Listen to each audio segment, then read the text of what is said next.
Su tumba está cerca de la del compositor argentino Alberto Ginastera. Siempre imaginé el paraíso como una especie de biblioteca, dijo Borges. Y allí está. La inmortalidad sería el peor castigo. Cualquier forma de inmortalidad sería el infierno. El cielo, si durara mucho, sería el infierno también.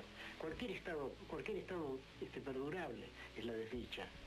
Quizá una de las mayores virtudes de la vida es que todo es efímero.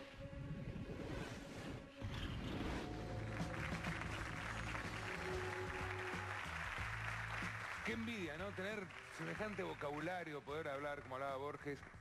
Alifano, igual creo que es un poco difícil, si uno no lo conoció, encariñarse con Borges, ¿no? A lo mejor No sé. tenemos... No, yo te digo desde qué lado, ¿no? A ver.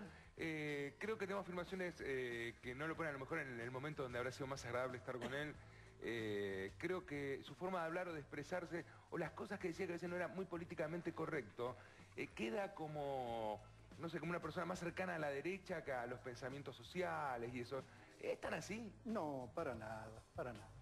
Yo creo que Borges, primero fue, desde lo indiscutiblemente argentino, el escritor que llegó a todo el mundo, el poeta que llegó a todo el mundo, porque Borges era un poeta, es el creador más importante que dio la historia de la patria.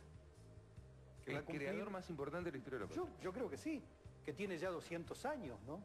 De los cuales 86 años Borges vivió aquí. Y en el siglo XX y en el siglo XXI no se ha dado un escritor como Borges.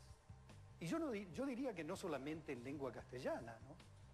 Sino que en todos los idiomas, ¿no? Borges es el escritor que Europa hubiera querido tener. Y fue argentino. Y no podía haber sido de otro lado.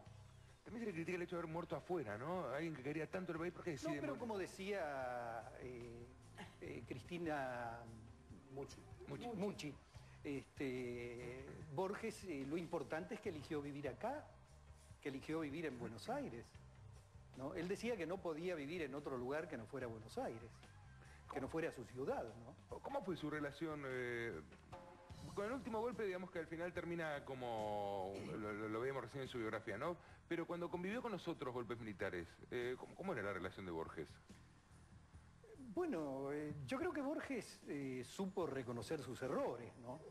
Por eso recibe a las madres de Plaza de Mayo, recibe a las abuelas de Plaza de Mayo, las escucha, y después hay algunos artículos de Borges muy valientes, escritos en el diario Clarín, por ejemplo. Asiste al juicio que se le hace a las juntas militares y realmente sale a defender una posición política muy sólida, ¿no? Y en algún momento, cuando se produce la Guerra de las Malvinas, Borges, bueno, está en contra de eso, ¿no? Nos pasó una anécdota muy divertida, una vez yo lo iba acompañando, y íbamos pasando cerca del círculo militar, y salió un coronel retirado y lo increpó a Borges duramente. Le dijo: Borges, yo no le voy a permitir a usted que ofenda a los militares, sobre todo que han sido sus mayores, ¿no? Y Borges tomó el bastón, lo empuñó y le dijo: señor, retírese porque no respondo de mí, ¿no? Bueno, se empezó a juntar gente y este personaje se fue, ¿no? Entonces, cuando nos quedamos solos, yo le dije: Borges, pero usted se culpa de no ser valiente y en este momento ha demostrado que es muy valiente, ¿no? Y entonces me dice, y viene la broma de Borges, ¿no? Dice: cállese, Alifano, dice, yo estaba aterrado. También me parece que tanta humildad que tenía con su obra, no tan crítico de ver su obra, yo no hice nada, yo no escribo. También tanta humildad a veces como que cierra en... No, era profundamente humilde. En variedad, ¿no? No, y era en serio humilde Borges, ¿no? Y si hubo alguien que no le importó la fama, yo creo que fue Borges. No le importó para nada. Y yo creo que lo incomodaba la fama, ¿no? Lo incomodaba bastante, ¿no? Hay una anécdota muy divertida, ¿no? En una oportunidad me cuenta Borges que había tomado un taxi y el taxista lo reconoció y le dijo: señor, cuando esta noche yo se lo cuente a mi mujer y a mis hijos que usted ha sido mi pasajero, no lo van a querer creer, señor, porque ¿quién no lo conoce a Ernesto Sábato? Yo quería decirle a Roberto, Harold Bloom, el gran crítico literario que elaboró un canon, una lista meditada de quiénes son los grandes de la literatura mundial, sí, dijo que Borges es uno de los grandes maestros de la literatura mundial, y eso no se puede decir casi de ningún argentino, digamos, salvo de él, único. Por eso me parece que defender un Borges sensible frente a lo que hicieron los militares me parece un error. No es la parte defendible de Borges. Borges tenía una grandeza extraordinaria. Lo menos grande de Borges era la torpeza política, al punto que Carlos Fuentes dijo que era un genio literario y un imbécil político. No, yo no hizo creo apoyos eso, terribles. No, yo creo que la entendía lo suficientemente la política, Jorge. Y por eso hacía bromas, ¿no? Por eso a veces los trataba con ironía, con sarcasmo a los políticos. Hizo apoyos muy poco recordables, ¿no? No, Apoyo, pero la yo creo que condecoración de Pinochet, digo, hay cosas muy... Sí, pero eso yo creo que es anecdótico, ¿no? Él estaba en Chile, yo creo que fue una torpeza viajar a Chile a recibir ese doctorado honoris causa que le dio la Universidad de Santa María. Pero después fue una torpeza, digamos, aceptar esa condecoración de Pinochet, pero no podía hacer otra cosa, ¿no? Pero Ya ¿sabés estaba qué en pienso? Chile. Perdóname, Sí. ¿no? Pienso que perdón, las ¿por qué no cosas podía? pequeñas de Borges no empequeñecen la grandeza de Borges. Claro, Me la parece que es grandeza- mejor no decir no bien, era pero pequeño, la porque grandeza de Favaloro Borges es también literaria. tenía cosas pequeñas, ¿no? Me La parece. grandeza de Borges es literaria. Me Es el escritor argentino que más ha trascendido en el mundo. Extraordinario. Sí, me parece que Favaloro salvó muchísimas vidas y eso se le reconoce. Borges construyó lo que para los argentinos es una cosa extraordinaria, María, yo que estoy- les dio la lengua. Perdón, dio... María, yo Sí, estoy recordando ahora algo que dijo Jean Cocteau, ¿no? sí. La ciencia prolonga la vida, ¿no? Pero el arte nos encanta la No, vida. creo que Yo lo creo hace que Borges eterno. nos encantó la vida. Perdón, Bueno. por desconocimiento, discúlpame, Gonzalo, no te dejo hablar. No, ¿verdad? todo bien. Por desconocimiento, ¿por qué era tan rabiosamente, tan antiperonista? ¿Era ya una postura graciosa o realmente...? Bueno, porque lo había padecido al peronismo, ¿no? ¿De qué forma? Bueno, él trabajaba en una biblioteca en el barrio de Almagro, hacía todos los días sus ciudadanos viajes en tranvía, vivía en Las Heras y Pueyrredón, y viajaba a la calle Carlos Calvo y Avenida La Plata, donde estaba la biblioteca Miguel Cané. Y cuando asumió el peronismo, lo trataron bastante mal, pobre Borges.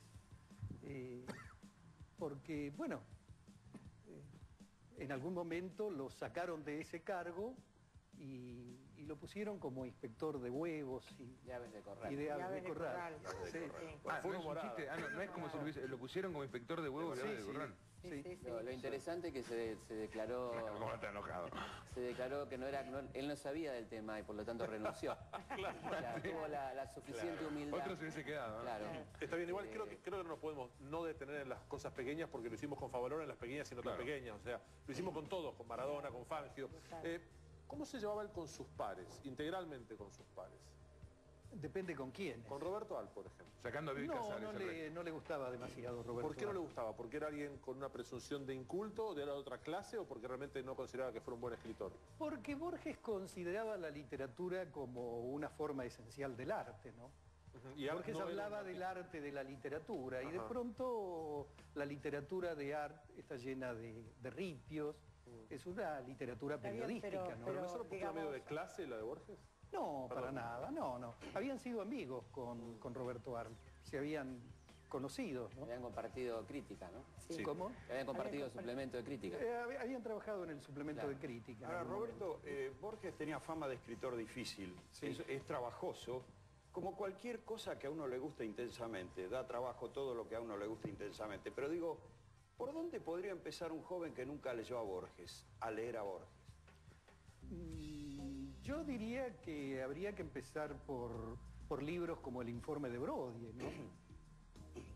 Habría que empezar por la Fundación Mítica de Buenos Aires. Habría que empezar por ahí y después seguir y por fue por ese río de Soñera y de Barro que los barcos deberían leer la patria. Han leído mucho nuestros panelistas y también algunos de nuestros presentadores en el día de hoy. No está loco, usted está viendo el prime time de la televisión, la discusión es o Borges o Favaloro. Usted dirá qué le pasó a esta gente, esa es la discusión del día de hoy. Vamos a volver ahora con el doctor Favaloro, vamos a ver su trayectoria, pero en números.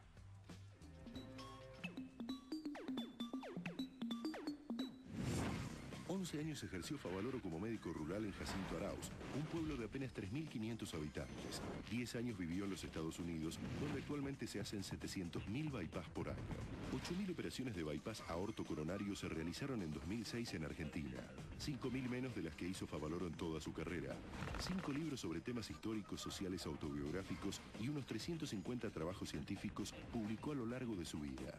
32 años tiene la fundación que lleva su nombre.